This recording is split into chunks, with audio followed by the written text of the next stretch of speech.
Back in 2007, I worked part-time as an aide at a hospital in downtown Chicago.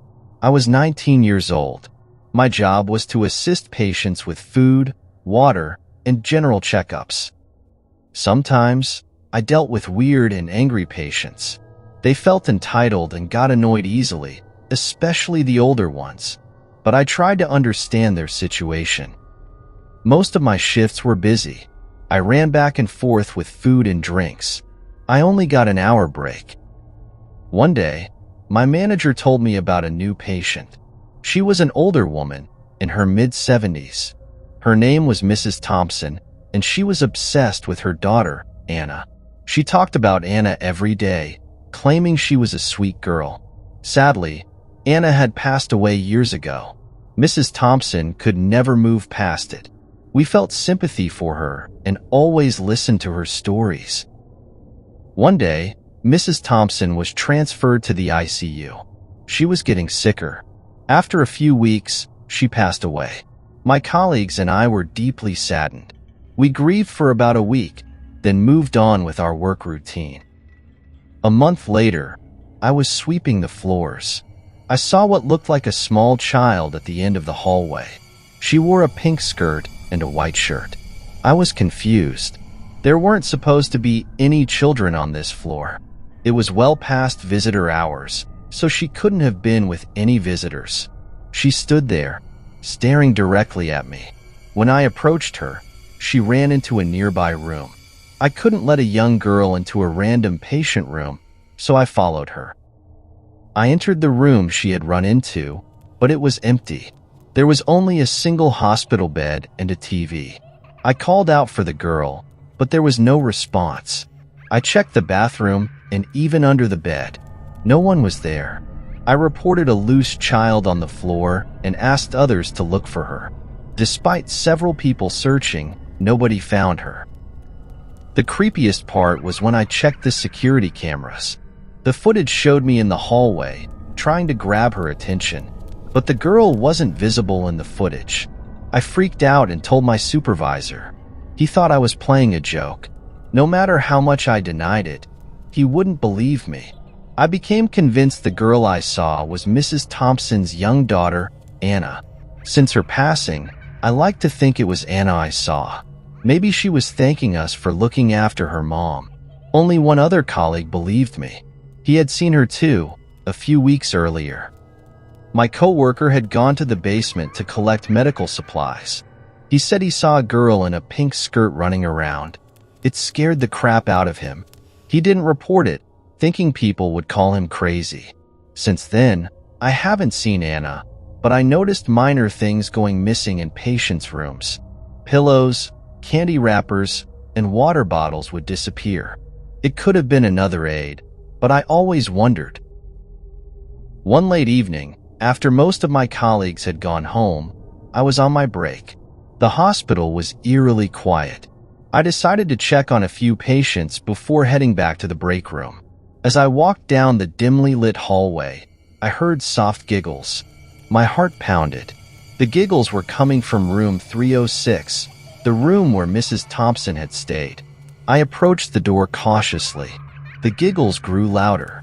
I opened the door slowly. The room was dark, except for the soft glow from the monitor. In the faint light, I saw a shadow move. I turned on the light, but the room was empty. My breath quickened. I called out, "Is anyone here?" Silence. I stepped further into the room, checking the bathroom and the closet. Nothing. As I was about to leave, I felt a cold breeze brush past me. I shivered. The window was closed. I turned off the light and left the room quickly, my heart still racing. Back in the break room, I tried to calm down. I told myself it was just my imagination, but deep down, I knew something was off. I decided to talk to Mike, the night guard. He was known for his no-nonsense attitude and had been working at the hospital for years. If anyone had seen something strange, it would be him. "Hey, Mike," I said, trying to sound casual. "Have you ever seen anything weird on your rounds? Like ghosts or anything?" Mike looked at me, his expression serious. You mean room 306? I felt a chill run down my spine. Yeah, how did you know? He leaned back in his chair, crossing his arms. You're not the first to ask. That room's got a history. Ever since Mrs. Thompson passed, people have seen things, heard things. It's like she never left. I nodded slowly. I saw a little girl in a pink skirt, and I heard giggles tonight, but there was no one there. Mike sighed. I've seen her too. She appears on the cameras sometimes, but only for a second. Then she's gone. The higher-ups don't want to talk about it. They think it'll scare the patients. My mind raced. Do you think it's Anna, Mrs. Thompson's daughter? Mike shrugged. Could be, or it could be something else entirely. All I know is that room gives me the creeps. I avoid it when I can. I thanked Mike and headed back to my station. As I sat there, I couldn't shake the feeling that I was being watched. Every small noise made me jump. The hospital, once a place of healing, now felt like a haunted house. A few nights later, I was assigned to the night shift again. I dreaded it, but tried to stay focused. Around midnight, as I was making my rounds, I heard a soft crying sound. It was coming from room 306. I hesitated, my hand hovering over the doorknob. Taking a deep breath, I pushed the door open. The room was dark, just like before. I turned on the light and froze. Sitting on the bed was a little girl with long dark hair, wearing a pink skirt and a white shirt. She looked up at me with tear-filled eyes. Anna, I whispered, my voice trembling. The girl nodded slowly. I miss my mommy. My heart ached. Your mommy, Mrs. Thompson? She nodded again, tears streaming down her face. She's gone. I can't find her. I took a step closer, my fear replaced by sadness. Anna, your mommy loved you very much. She's not here anymore, but she's at peace now. Anna's figure began to fade, her voice echoing softly. Thank you for taking care of her. As she disappeared, the room felt lighter, as if a weight had been lifted.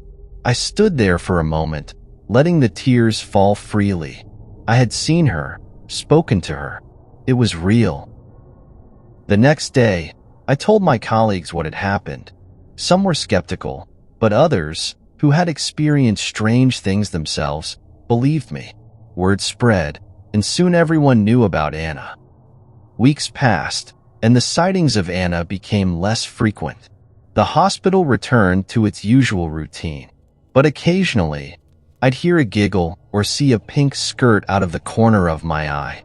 I'd smile, knowing that Anna was still around, watching over us.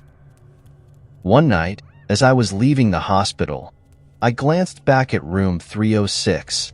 For a brief moment, I saw Mrs. Thompson and Anna standing together, smiling. Then they were gone. I never felt afraid after that. I knew they were happy, reunited at last, and I knew that in some small way, we had helped them find peace. To this day, the story of Anna and Mrs. Thompson is told among the hospital staff. It's a reminder that sometimes love is stronger than death, and that those we care for never truly leave us.